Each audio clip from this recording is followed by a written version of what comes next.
Hi there, I'm Zach Williams, the host of the true crime show Compulsion. We're a show that strives to bring new, never-before-heard information to even the most seasoned podcast listener. We try to cover lesser-known cases that don't get much coverage. For example, the case of Bob Casserly, an eccentric sculptor whose suspicious death by bulldozer accident was the least interesting thing about him. But we do cover some cases that everyone knows, like the boys from Yuba City, if we can find local sources that have new information. We also aren't afraid to cover the cases that cast the true crime community in a less flattering light, where victims and family members get harassed by armchair detectives online. And we discuss the way social media is shaping the true crime world today. If you want a show that does more than read you the Wikipedia page, check out Compulsion today.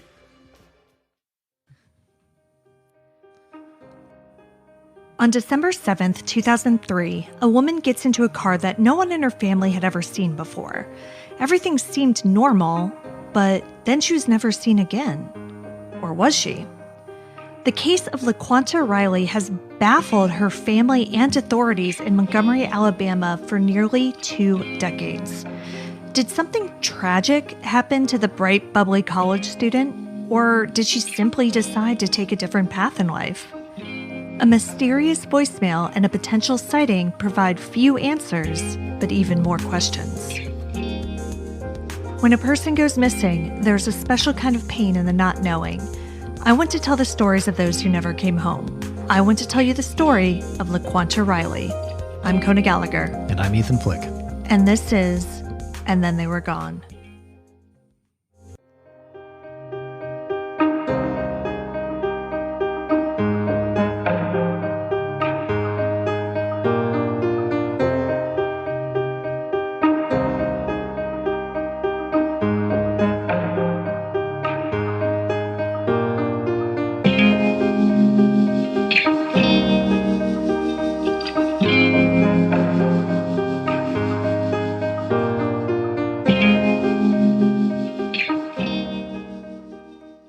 Okay, so right away, I'm already skeptical.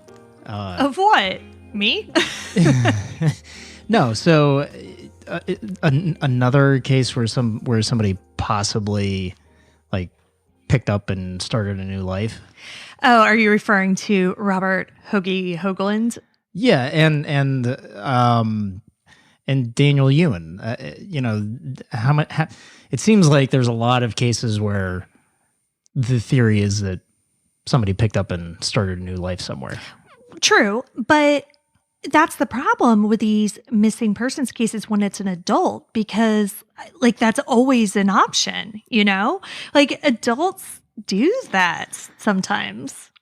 But how is there some underground shop where people are going to get like alternate identities made for them and stuff? Like that's really my question too. Like because whenever you would read crime stories and stories about this stuff, like in the 60s and the 70s and the 80s, even up to like the 90s and 2000s, it was a lot easier because they would get the birth certificate of like somebody who died. Right. And then they would go apply for a social security card and, et cetera, et cetera. And then they could just build a whole new identity. But I think there are just too many like systems in place to not. Facial recognition software. There's not necessarily DNA, but I mean DNA. I know, it's so strange to me. So like if anybody knows how to get a new identity, please don't email reach me. out to her. No, definitely reach out to me. She definitely is going to use it to create her own new identity. Yes. And then you'll just be listening to me on this podcast, and since she does all the work, it would just basically be me talking, saying, I wonder where my wife is. Okay. Oh, man, it'll be the next serial. Yeah. All right. So with a lot less evidence. Okay. So let's get to this week's actual case. This week, we are heading down to Montgomery, Alabama for a case that needs some new life breathed into it. We've talked about the issues surrounding missing people of color, especially we've been talking about this recently. And this story seems to be an example of just that. There are definitely people out there who are tangentially involved in this, who can probably do a lot to shed light on this mystery that has been going on for nearly 20 years. So, like, I'm hoping that, maybe this might help jog some memories or help, people pressure other people in their lives to kind of come forward and say something. Yeah, for sure.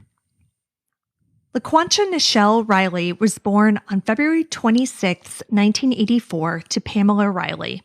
Pam was only 16 when LaQuanta was born, so the baby went to live with her aunt, Katie Smith, so like Pam's sister, who was a little older and a little more established in life. But this isn't one of those weird situations where like she got shipped off and, her sister was her mother. There was nothing weird like that. It was always above board. And LaQuanta maintained a close relationship with her mother and the rest of her family while growing up. It just seems like this was a better, situation for everyone. Yeah. Pam went on to have 5 other children after LaQuanta, 4 boys and a girl. But tragedy would strike the Riley family when Pam's youngest child and only other daughter passed away in 1996. Despite the turmoil, LaQuanta was a bright, happy child. She was smart and received excellent grades, even being named valedictorian of her 8th grade class. She apparently got up and gave a speech at their middle school graduation, and it sounds very cute. Who has a middle school graduation? A lot of people had an elementary school graduation. It has to be something with the South. I don't know, maybe. I had one graduation. Our kids would have had a 5th grade graduation if it weren't for the pandemic. And we're in the South. Yeah, well, so there you go. I didn't grow up in the South. Her academic success continued in high school, where she played clarinet in the school band and earned grades that were good enough to earn a full academic scholarship. Wow. I know. Very impressive. In 2002, she graduated with honors from Redan High School in Stone Mountain, Georgia, and headed off to college, ready to start her life. So they had moved from Alabama to Georgia? See, I don't know. I believe so. I think the family is originally from Alabama. Okay. But yes, she went to high school in Georgia. I don't know if she spent her entire childhood in Georgia or exactly what that timeline was. But yes, she graduated high school in Stone Mountain, Georgia, which, by the way, is where Donald Glover's from. Oh. Mm-hmm. I couldn't find where she lived her freshman year or even what college she attended, but she lived in Eufaula, Alabama.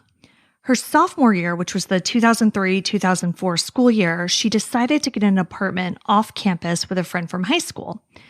But, as often happens in situations like this, there was some sort of argument. Apparently, LaQuanta didn't elaborate on the cause of the rift between her and her roommate, but it was bad enough that LaQuanta decided to move out. And again, this is pretty early in the school year, only about halfway through the first semester. So I have to imagine that this was a pretty big argument, because one, it couldn't have been something that had been going on for too long because they hadn't been living together for all that long. Sure. And two, it would stand to reason that LaQuanta would either have to keep paying rent or break her lease. And both of those are bad, situations if this argument was over dirty dishes or, eating food that was labeled with the other roommate's name or any of those other typical kind of roommate problems. And you said they didn't know each other? No, they did. They did. They were friends beforehand. So it has to have been something big. Yeah, who knows? Yeah, no clue. I couldn't even begin to imagine. And nobody, it sounds like nobody in her family really knew what the argument was about either. So it sounds like LaQuanta went home for Thanksgiving break and just kind of stayed there. By this time, her aunt, Katie Smith, had moved from Georgia to Montgomery, Alabama, and lived just 3 miles down the road from her sister and LaQuanta's mother, Pam. So, the whole family was kind of back together in Montgomery. That same region, yeah. Mm-hmm. And this move probably informed LaQuanta's college choice or vice versa, because Eufaula was only about 70 miles from Montgomery, but Eufaula was about 180 miles away from Stone Mountain, Georgia. Gotcha. Yeah. Thanksgiving was a little late that year, falling on November 27th. So LaQuanta had only been home for about a week before she decided to go back to Eufaula to get some of her things on December 5th. It's not clear how she got to her old apartment because it doesn't sound like she had a car. Okay. But later that day, she called her mother from Eufaula and sounded upset. She asked Pam to come pick her up, but Pam wasn't able to. And I find it interesting that this isn't really elaborated on, given that it's only 2 days before LaQuanta's disappearance. Why she was upset? Well, why she was upset and how she even got to Eufaula in the first place. Yeah. You know, because I don't know how she made the 70-plus mile trip to her apartment. And after her mother couldn't come get her, everything I read just said that she made other arrangements and was able to get back to her aunt's house in Montgomery. Maybe a bus service? Yeah, maybe. I don't know. But I just think that, you know, again, anybody's movements in the days leading up to their disappearance, Should I think be are tracked. Yeah, and are really important. Absolutely. And trying to figure out where they went. And this is, like I said, 2 days before she went missing. Yeah, and especially when there's, you know, background of a heated argument with a friend. Right, exactly. With a roommate. Yeah, and she was upset. Like the last time her mom talks to her, she's upset. Yeah. And we know that her aunt didn't pick her up because her aunt was back in Stone Mountain, like visiting family. And, you know, it might be nothing, but like I said, it just does feel relevant to me that possibly one or more people helped out LaQuanta by making this relatively long trip. I mean, it's 70 miles. Like, that's not far when you're looking at where you went to college, but it's far when you're just... It's an hour drive at least. Yeah. It's not just like, hey, can I have a ride to the bank or whatever? Like, yeah. So if somebody is driving her from Eufaula to... Montgomery, you know, that's a 2-hour trip. Exactly, round trip, yeah. And college students don't have a lot of money usually. Yeah, for gas and things like that, absolutely. Exactly. Or like, also this is over break, right? Yeah. So they're... Or no, it's December 5th, so school would have been back in session. Okay. So gas money and time are things that college students don't have a lot of. Right. So yeah, that would be a big deal to drive her back. Yeah. I found this blog called Soapboxy run by Jade Hassenplug that gives a more detailed account of LaQuanta's background and circumstances leading up to her disappearance than other sources that I was able to find. And she drops in an interesting paragraph about LaQuanta's aunt Katie's house. She says, quote, "While living at her aunt's house, there was one major rule the girls had to follow, and that was no male visitors allowed. LaQuanta didn't like this rule and complained to her mother about it, but was told to follow the rule anyway," end quote. Which, I mean, that's the story of like literally every rule that a child is asked to follow. But yeah, again, it might mean nothing, but I did find that interesting. Yeah, why did you bring that up? I don't know, because like she kind of goes back and forth between like Katie's house and her mom's house in those last couple days. So, and December 5th, Katie is out of town in Stone Mountain, Georgia. So I'm wondering if LaQuanta could have maybe skirted this rule in her aunt's absence, like perhaps with the person who came to Eufaula and picked her up. But it apparently, whatever happened or didn't happen, it apparently led to a disagreement with her cousin, so like Katie's son, on December 7th. But, you know, Aunt Katie heard about this. She's still in Georgia. She heard about this like disagreement that LaQuanta and her son had. And, you know, she just told LaQuanta not to worry about it. So that's another argument that happened right before she disappeared. Right. But again, it doesn't sound like it was some sort of huge, you know, devastating, blowout. Like, yeah, at all. And other than that, December 7th was pretty normal. The family had a tradition of choosing Christmas outfits, so that was a big topic of conversation that day. But it does seem like LaQuanta did have someone she wanted to hang out with, as was evidenced not only by that argument regarding male visitors, but by what happened later that night. At about 11:30 p.m., someone picked LaQuanta up from her aunt's house. They then drove to Pam's house, which, as I mentioned, was just 3 miles away. And LaQuanta went inside while the driver of the car just like waited in the car. She apparently stopped by to grab a jacket. Though it had been in the 50s that day, the temperature had dipped to just 31 degrees that night. So when she arrives over at her mom's house, LaQuanta's brother answers the door. He saw the car waiting for her outside, which was a dark green sedan, possibly a Ford Taurus or a Chevy Caprice. Okay. And her brother didn't recognize the vehicle. So, he was like, who is this? Like, it's 11:30 at night. And I mean, she was 19, like she was an adult. She wasn't some like 14-year-old out. Right. Yeah. But still, he was just like, all right, like, who's this in the car? Like, I don't know this person. What's going on? And she didn't give him a name and said it was just a friend from the neighborhood. So she grabbed her jacket, and took off. But she never came back. So here's the problem that we run into so often in cases like this, where a missing person is kind of bouncing around from place to place. No one immediately realizes she's missing. Mm-hmm. In 2003, cell phones were certainly around, but they weren't ubiquitous like they are now. Like, I've had a cell phone since 1999, but didn't you say in an earlier episode or something when we were talking about this that you didn't even have one until after college? Yeah, 2003 was the first year that I had one. Yeah, that's so weird. But yeah, so anyway, so it's I mean, I think it's weird, but whatever. I mean, and she's not that much younger than us. No, exactly. And she was still in college. Right. So and as you mentioned, college kids don't really have a lot of money and cell phones were expensive. Yeah. So yeah, so certainly in 2003, not everyone in our kind of age group had cell phones by any means. But either way, the point is that people weren't in constant contact like they are today. And it sounds like LaQuanta's aunt was still out of town. So it wasn't until 3 days later that Pam, LaQuanta's mother, reported her missing and found something disturbing that her daughter had left behind. Her purse and her money. Okay.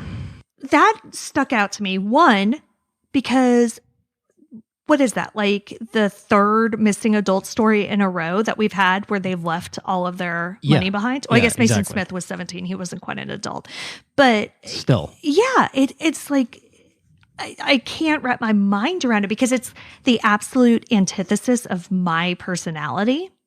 So I can see, leaving, if you're leaving your past life behind to start over again. Like, I can see leaving your purse, your wallet, those type of personal belongings because that links to your identity. The problem that I have in all of these cases is money. Cash. Yes. Cash does not link to anything. Yeah. So why would you leave cash sitting around when, if you were starting over again, presumably you're going to need cash? Now, I don't know how much she had in her purse, but why wouldn't she just grab the cash? Yeah. For spending money or whatever. If you already have another life set up and you have a different bank account and you have money in that or whatever, just take the cash. I know. That's the part that always bugs me. Yeah. Everything else, the your driver's license, everything that links to your past identity, if you are, starting a new life. Yeah, I get that. Leave that there. Also, if you look at it from a more benign perspective, meaning benign, in regard to her intentions, not necessarily somebody else's intentions. But let's say that she wasn't planning on, starting a new life, that she truly was just going to hang out with a friend. Why wouldn't you take your purse? Well, yeah, she was obviously going out somewhere. And even if they weren't planning on going anywhere where she thought she would need money, I personally, and this is why I'm it's so against my personality, I just cannot understand not having it with you. What if you need emergency cab fare because something got weird or, just something benign, you go out and decide randomly to grab a bite to eat. Yeah. Right. I don't even go for a run without my license and a credit card. Yeah. Even though I'm going for a 3-mile run in the neighborhood, I'm not stopping anywhere. I'm not going anywhere. I'm not doing anything. But you never know. You never know. Right. So, yeah, I mean, I never leave my house to go beyond the backyard without having like all of my stuff with me. All right, but back to LaQuanta. So her mom reports her missing around December 10th, but as you may have guessed, since we've already done this more than once, it doesn't seem like there's a huge investigation into the teen's disappearance. And to be fair, from the police's perspective, like she was an adult, Right. She was 19, and her brother says that she left of her own volition with a friend. And as far as we know, she doesn't have, any medical conditions or anything else that would put her in that endangered missing category. Yeah. Right. So, like, you can kind of understand why police would be like, oh, okay, like your 19-year-old daughter, like, left with presumably a dude and, hasn't come back in a few days. Like, ooh. Yeah, no, absolutely. I mean, that's definitely understandable to kind of, I don't want to say blow it off, but put it on the lesser end of the priority list. Yeah, for sure. But with that said, it does seem like police did some sort of investigation. There just isn't a lot of information about the early days. I did find an article in the Montgomery Advertiser from September of 2004, so just a year after almost LaQuanta's disappearance, in which Montgomery Police Sergeant Scott Martino, a detective assigned to LaQuanta's case, said, quote, "We've come to the point now where we've talked to everyone. Right now, she's still considered missing, and we hope for the best. We hope that we'll find her alive and well," end quote. At this point... So if we've talked to everybody, that means the former roommate, hopefully, that that had an argument, family members, friends, classmates, neighbors, whoever they could get a hold of, essentially. Yeah, exactly. And so that's what I take that to mean too. And so it doesn't shock me, and I don't think it's terrible that like there really wasn't a lot of media coverage surrounding this, because it does seem like they were doing an investigation at first. They were kind of, talking presumably to everybody that they needed to be talking to. So there's not really like a whole lot to report there, because again, we don't even know if a crime has taken place. Yeah. So basically there was an investigation, though we don't know the details of it. Yeah. But the main reason that this was maybe taken a little more seriously than like other non-endangered missing adults, the phone call.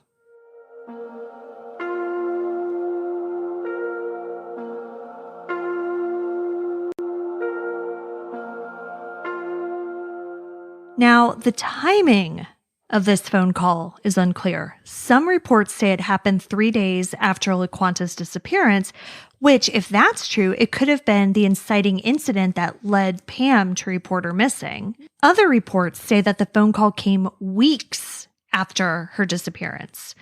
But either way, it 100% made Pam believe that LaQuanta didn't just take off and, decide to start a new life.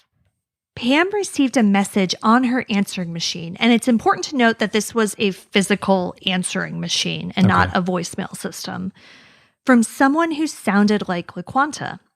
According to Pam, the caller was upset and crying and said either, "Let me go home," or "Leave me alone."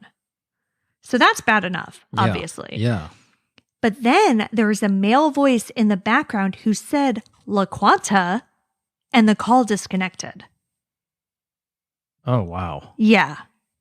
Wow. Can you imagine you're a mother and you get a phone call like that, a voicemail like that? Yeah, and you said she didn't have a cell phone, so... Well, I don't know if she had a cell phone or not. She gets a hold of a phone, whether it's hers or somebody else's. Right. Or even a payphone. Yeah. Calls her mom and doesn't get to say anything other than either "leave me alone" or let me go home. That's terrifying. Yeah. Obviously, it sounds like this is like a muffled, unclear call, because her mom can't tell which of the two she said. Yeah. And she's not even positive it's LaQuanta. But again, LaQuanta, not a super common name. Yeah. And so when that guy says she it, clearly hears the guy say LaQuanta. Wow. Yeah. So I'm assuming she turned that over to police. Yeah, Pam told AL.com in 2014 that she notified police about the message and they made a recording of it. Okay. But here's what terrifies me about this. Pam listened to the message like over and over again. Yeah. I mean, as you can imagine, you're just like looking for any clues, trying to, figure out what is going on. If there's anything you can learn from this, right? But at some point, she had a power outage and it was erased. Oh, no. Yeah. So the original's gone. Totally gone, not coming back. But like I said, police made a copy of it. However, in that same AL.com article, reporter Aaron Edgemon interviewed M. Dante Gordon, who is a former detective for the Montgomery police. And he worked on LaQuanta's case for about 2 years, starting in 2005. So like 2 years after she went missing, it's already a cold case. And way after like this voicemail happened. Yeah. He said that he knew about the voicemail, but that it was never provided to him. The voicemail has also never been shared publicly. So, like, you know what I'm thinking? I don't think that voicemail exists at all anymore. But what happened to it? If the detective getting the cold case knew about the voicemail, that means it's documented there somewhere. It's documented, but he had never heard it. Huh. So if 2 years later, that cold case detective hadn't heard the voicemail but knew about the voicemail, you got to think like he would be, hey, that's interesting. Why don't I take a little listen and see what I can figure out, well, right? I'm sure he looked into what happened to it. Yeah. And the fact that he worked on that case for 2 years and never heard the voicemail, I do not think that voicemail exists. Wow. Yeah, and it's absolutely horrifying because in a case like this with so little evidence, that was the one solid thing that they had. Yeah. Who was the man on the voicemail? Like, Pam didn't recognize his voice, but that doesn't mean that someone else in LaQuanta's life wouldn't. And maybe, maybe Pam I'm sure she did, like, play that voicemail for, like, her family and, and everybody. Yeah. But maybe somebody in LaQuanta's life who isn't necessarily in Pam's life would have known, like maybe a friend of LaQuanta's would have recognized the voice, but maybe it's a friend that Pam doesn't know. And you know what I mean? Yeah. And now with so much social media, so many different outlets that you could put it out on. Exactly. Yeah. Yeah. Wow. I mean, I would love to be playing that voicemail right now. Yeah. Right? Yeah. Just to see if anybody recognizes the voice or has any information from it. But not having that recording is just absolutely devastating. And like, I have to think that's what it is, because if Montgomery police still do have it and they just didn't let the investigative detective listen to it for some reason, like what would be the point of that? Exactly. And so like maybe now is the time, like maybe if you've been holding on to this for over 17 years, why don't you release it to the public and just see what you can kind of shake up? You said this message was left on an actual answering machine. So this is a landline. It's a landline, but keep in mind, so if we remember where we're dealing with, 2003. So we're in like a transitional technology period for answering machines. So we're past the tape. And now we're a digital answering machine. It's a digital answering machine. Yeah. So, well, also, honey, you got to understand, like a lot of people aren't as old as we are. So I need to explain these things. Yeah. So what this is, what is an actual answering machine? Yeah, it's a physical digital recording. So the recording lives only within the answering machine. It's not, so it's different from the tape because there's no physical copy of it like there is with the tape. Right. And it's different from a current voicemail system because there's nothing in the cloud. Right, yeah. What about phone records? All I saw was that they weren't able to trace the call, but I don't know if that means that they were unable to trace it, they never tried to trace it, or what. We're old enough that we had landlines, and we have seen phone bills. Yeah. And you can see calls on landlines. Yeah. Just going online to your account, you can get a list of phone calls, both sent and received. Oh, I know. And if a phone call was received, It'll have the number. yeah. So if anything picks up, even an answering machine, because that answering machine is separate from the phone itself. So the phone would recognize it as the call being answered. So any length of time would show a phone number. Right. I don't know. There's no information publicly available about that. All right, but back to this article and Detective Gordon. He says some more things in it that make me concerned about the investigation into LaQuanta's disappearance. He told AL.com, quote, "No one wanted to talk to us. No one wanted to cooperate with us. It was a missing persons case. It wasn't a criminal case. We couldn't make anyone talk to us," end quote. And to be clear, he seems to be referring to LaQuanta's acquaintances and like friends here, not her family. Yeah. Like maybe the roommate in Eufaula didn't have much to say, or LaQuanta's friends. I don't know. But what I do know is that Pam has been advocating for her daughter tirelessly for nearly 2 decades. So there's a 0% chance that she wasn't doing everything in her power to assist with the police investigation. Maybe her friends and acquaintances, have a general mistrust of the police at this point. So who's investigating? Montgomery police. I mean, Montgomery, Alabama. There's a long history of, racism within law enforcement there. So, I mean, maybe that has part of it. Yeah, it very well could. We don't know. So we're just kind of forced to read between the lines here. Yeah. But it's what he says next that really concerns me in terms of the effort police put into this case. According to that article, quote, "Gordon said it wasn't ever clear to investigators whether LaQuanta made it back to Montgomery after asking family members to pick her up in Eufaula," end quote. But I thought you said the brother saw her and identified a green or dark colored vehicle, either a Caprice or a Ford Taurus. I did say that. Yeah, she went to Eufaula on December 5th. On December 7th, she went to her mother's house. Her brother saw her and spoke to her. So, are they saying that he's lying about that? Yeah, how old is... They didn't say. All I know is that he's younger than LaQuanta because LaQuanta was the oldest. I do not know how old he was.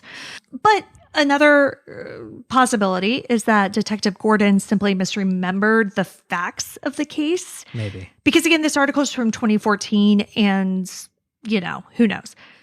But is that it? Or did they really not look that hard into this? I don't know. But whatever the answer is, it doesn't exactly instill me with a ton of confidence in this investigation. Because for me, if I'm a detective and he's out of Montgomery police at this point, he was a U.S. Marshal, actually. So he's out of the police. And so maybe he doesn't really remember the details of this case. But if a reporter contacts me and says, "Hey, I'm doing this big article about a case you investigated several years ago," I would read up and refresh myself on the details so I don't sound like an idiot when I'm, interviewed. Yeah, well, he might not have access to any of that. I would still call somebody or say, "Listen, I don't have access to those notes and I don't feel comfortable talking about this," because we're not talking about minute little details. Yeah. That's a huge aspect of the case. Yeah. I mean, that's the last known contact. Yes. And you have a suspect. Yeah. I mean, obviously you don't got know nothing who the to go suspect on, is, but you have a green car and 2 possible makes of the car. Yeah. It's not much to go on, but it gives you something.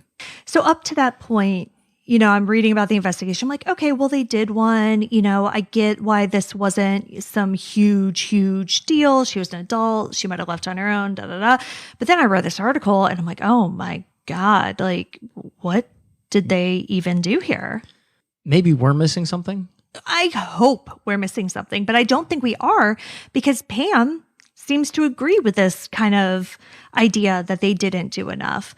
According to that post I mentioned earlier in Soapboxy, Pam doesn't think that police did enough for her daughter. She also says that they didn't do basic things Like, oh, check phone records, like you mentioned. Yeah. Or search her sister's home where LaQuanta was living at the time. Or the former roommates, then? Yeah, I would assume. I mean, I can't imagine that they went to Eufaula 70 miles away and searched that, but then didn't search the aunt's house 3 miles away. Yeah. But there were still plenty of tips that came in and were followed up on, including a chilling one that came out of LaQuanta's hometown of Stone Mountain, Georgia. I couldn't find any confirmation of when this lead occurred, but at some point, police discovered that someone with the name LaQuanta Riley was renting an apartment in Stone Mountain, Georgia. What's disturbing is that it's unclear whether police actually did follow up on this tip, but Pam drove to Stone Mountain to check it out on her own. She went to the apartment and spoke to the man who lived there. He claimed that he had been living there for the past 2 years. Pam showed the man a photo of LaQuanta, and he was like, oh yeah, like I know her. She lived down the hall. Apparently, LaQuanta had recently knocked on his door and asked to use the phone after getting into some sort of argument.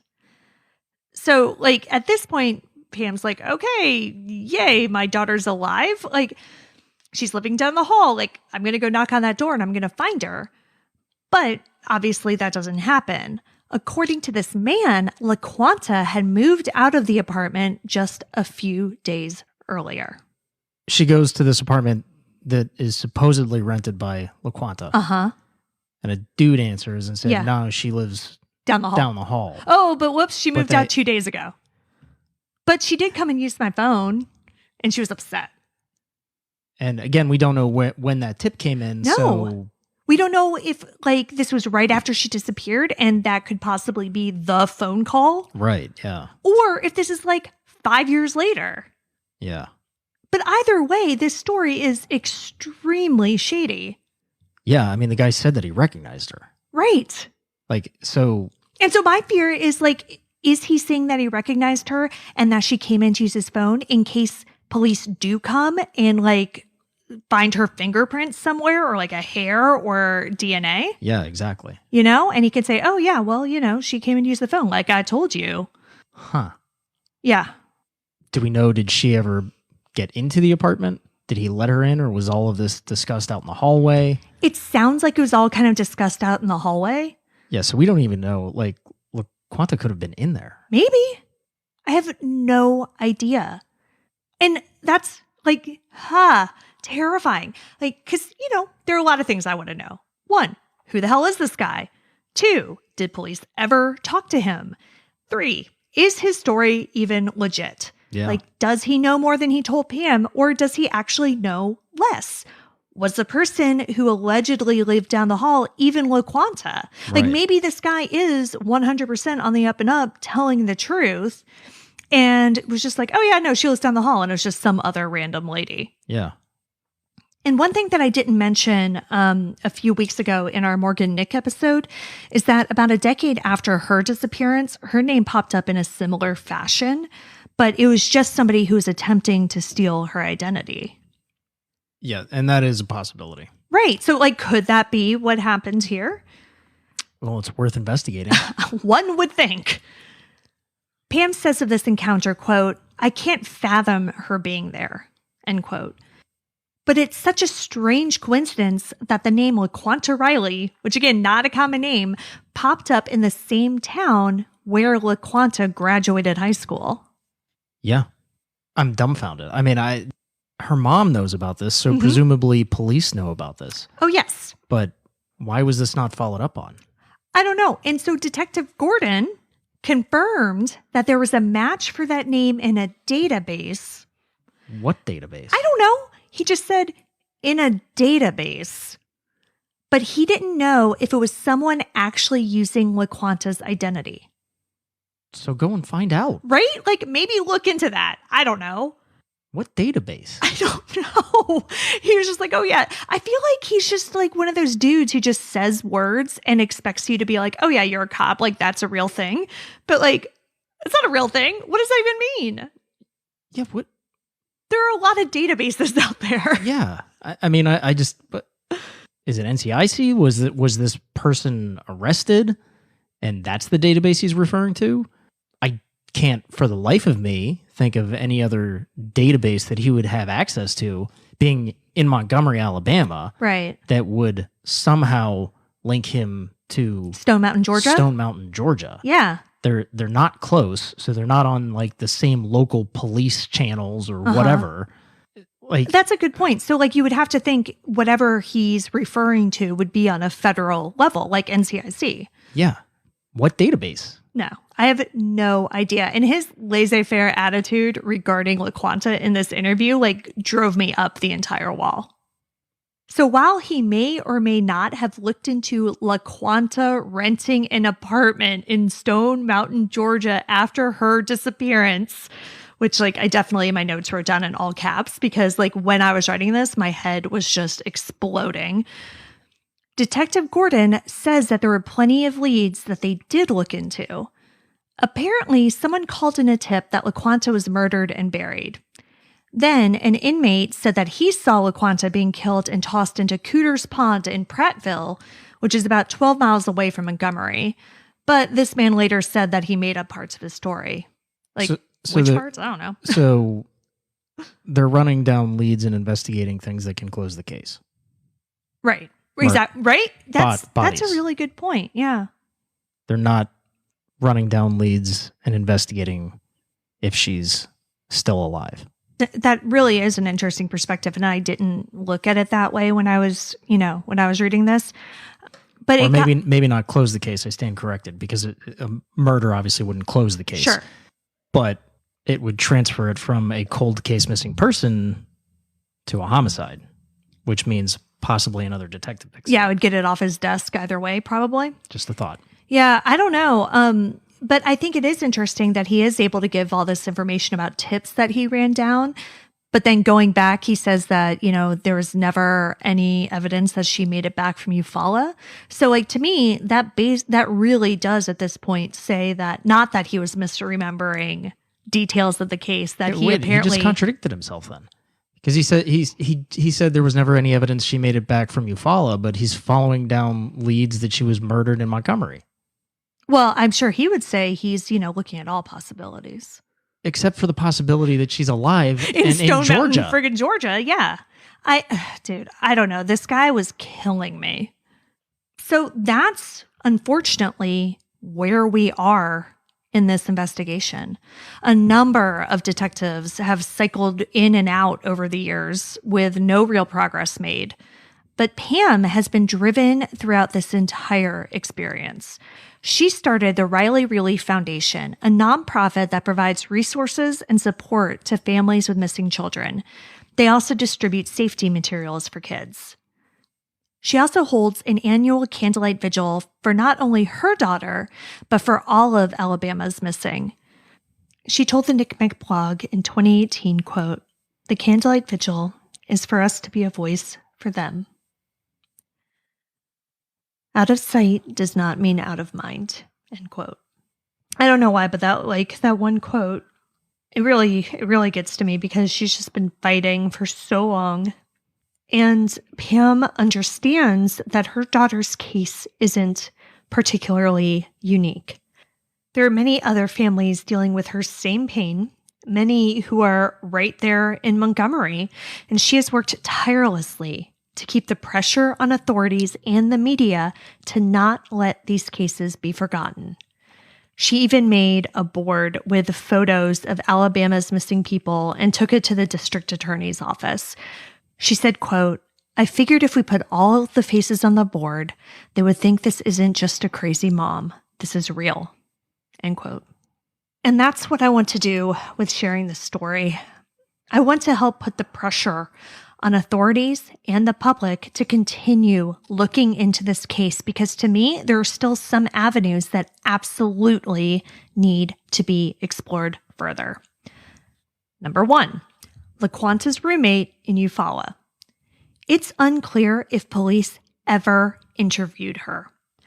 or if they found out any information about either the original fight or what upset LaQuanta on December 5th when she went back to get her things. Yeah, what upset her enough to move out in the first place. Right.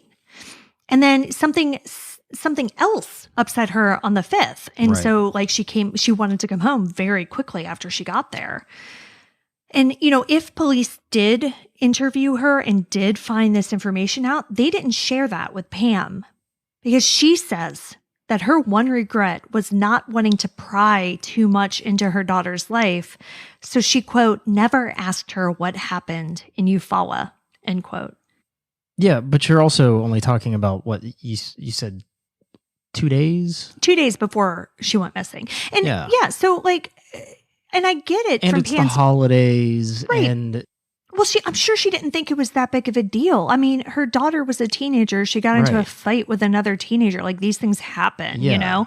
And it doesn't usually change the course of your entire life. Right. And so this is one of those things where I get it. Like she didn't want to pry. She didn't want to be overbearing. She just wanted to like let her daughter have her life. But she probably assumed that she'd hear about it eventually. exactly, right? Yeah. Like when her daughter's ready to talk about it, she'll talk about it. They'll go over it, whatever. Yeah. But it's just something that when something like this happens, It haunts you. Yeah. Absolutely. All right. Number 2, in terms of avenues that I think still need to be explored, the car. Yeah. Who was driving the car? Who picked up LaQuanta that night? Was he actually somebody from the neighborhood, as LaQuanta told her brother? Like, was the neighborhood even interviewed? Like, did anybody know about this car? Yeah, did they ask the brother to get specific about the vehicle? So you've got a Caprice or a Chevy Taurus. Those are two very different cars, and depending on the year of the model, might come to some sort of intersection as far as body styles that may be confused. Was there anything unique about the car? Headlights missing, taillights out. These are questions that should have been asked. Did you notice anything about the individual driving the car, or was it too dark? Probably too dark. Probably it was 11:30 know. at night, so Yeah. probably too dark. But and I have to just based on the fact that he said a Ford Taurus or a Chevy Caprice, my guess is that like he was shown pictures of different cars because he probably initially was like, oh, it was a green 4-door car. He was young. I don't know how old he was, but he was younger than LaQuanta, so he was presumably some sort of teenager. Maybe he knew a lot about cars, but I only know what a Ford Taurus looks like, and I could only identify a Ford Taurus because I used to like have one. We called it the old man space bubble, but like I couldn't identify a Chevy Caprice to save my life. So the reason why I'm talking about the body styles coming close is because Chevy Caprices. Oh, they were cop cars, right? There you go. Oh, yeah, that's right. That's why I knew that make and model. Yeah. There was no way that you'd be able to say that you would say that a Ford Taurus was a police car or looked like a police car. Yeah. Because they did not look like the Crown Vics that were the Ford police car. Right. And so like when I had the old man space bubble, it didn't look anything was like that. that. Was that a late 90s model? I think it was. Yeah. That did not look like a police car. Right. But the early 2000s one, yes, I know exactly the model you're talking about. My dad actually had one. Yeah. And it was his state police car. The Taurus? Yeah. Oh, wow. Yeah. And the Chevy Caprice is also police car. So maybe that's why, we don't know because we don't know what level he was he was questioned, but maybe that's why he was saying it was either a Taurus or a Caprice. Right. Because it looked like a police car. That's interesting. So number 3, as we already mentioned, the voicemail. Obviously, if a recording does still exist, like why don't they have it? Right. It needs to be made public, I think, at this point, right? Like It's not going to hurt. Exactly. I totally understand during an active investigation wanting to not make things public because you want to preserve the integrity of the investigation. Yeah, but at this point, that's 17 years later, that's not evidence in a criminal case. It's something that could potentially lead somewhere in a very cold case. Exactly. And number 4, that freaking apartment in Stone Mountain, Georgia. Like, who actually rented that apartment? Who is the man that Pam spoke to? What do other people who lived in the building at that time have to say? Were they ever interviewed? Did police even ever go to Stone Mountain, Georgia? Right. You know, to me, that apartment is one of the biggest issues in this case. I mean, that to me could hold potentially the key to the whole thing, or it could be somebody stealing her identity. Like, who knows? Well, yeah, but at this point, it might be too late because we don't know when Pam went there. Right. And if it was back, I mean, it could have been any time in the last 17 years. I mean, I think the article I read was in 2014, but still, like, even if it that's was 11 years later. Even if it's as recent as 2013, when she did it, it's an apartment. Right. They may have records, they may not. Yeah. People may live there, they may not. Well, that's my point. Yeah. It's an apartment. Right. You sign a 1-year lease. It doesn't necessarily mean you're going to renew it. So who knows how many people have lived there. Mm-hmm. LaQuanta has been missing for over 17 years. Her case is certainly cold, but there are things that can still be done in this investigation. And I would love to hear from Montgomery Police, maybe not every detail, like, again, I get that, but some concrete information about the steps they are taking currently to help solve this case. Because Pam still believes that her daughter is out there somewhere, and it is time for her to get some answers. It's not going to hurt anything to make some of this information public at this point. Yeah. You know, again, you're not investigating a homicide at this point. You don't know what happened to her. So letting certain information out to the general public, like you said, if you have that phone call recorded, let it out. If you actually went to that apartment and investigated, you don't have to tell us what was said, but put it out that you investigated. Right. It's not going to hurt. Because right now, the way the case is presented, you look like you didn't do much. Right. And that's the thing. Like, so if I'm wrong about that, if we are wrong and they did this stellar investigation and they just kept it behind the scenes and they didn't make things public because of whatever, then tell me I'm wrong. I am fine with being wrong. I will record like a whole other episode talking about how wrong I am.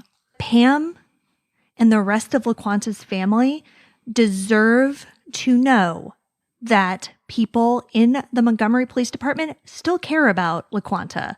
And Pam herself has said that she doesn't think that they do.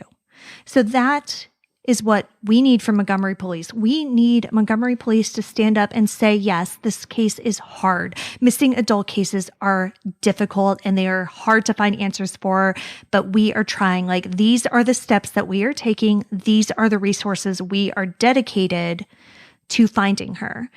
Every family of a missing person deserves that.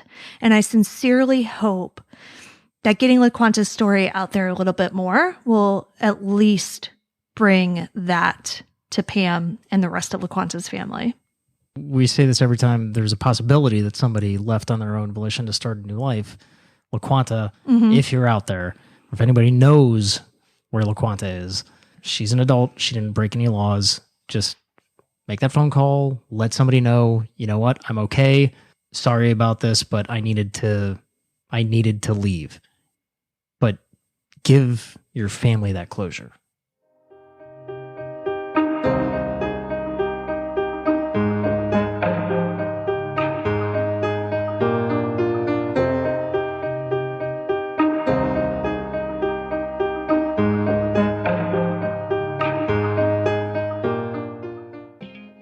LaQuanta Nichelle Riley went missing from Montgomery, Alabama on December 7th, 2003. She is a Black female with black hair and brown eyes. At the time of her disappearance, she was 19 years old, 5 foot 8 inches tall, and weighed approximately 200 pounds. She had "Rest in Peace, Misha" tattooed on her left bicep and LaQuanta tattooed on her right bicep.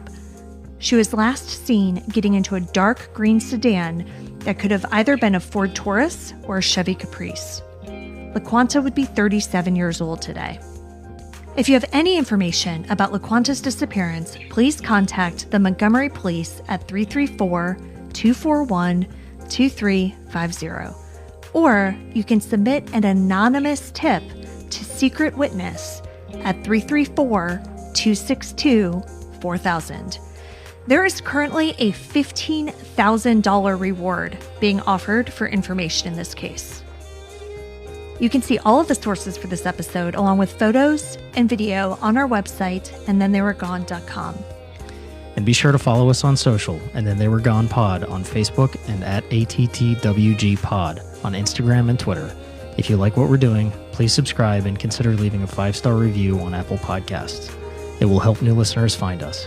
And the more people that listen, the more chances we have of bringing someone home. And we want to hear from you. You can also leave us a message at the link in our show notes, and we may play it on a future episode. We'll see you here next week for a brand new episode. See you next week. And Then They Were Gone is hosted by Kona Gallagher and Ethan Flick. All research, writing, and editing is done by Kona Gallagher. Theme music is The Stork by Ketsa. Additional music is provided by Kai Engel. And Then They Were Gone is a Little Monster production. Hey, you can do it!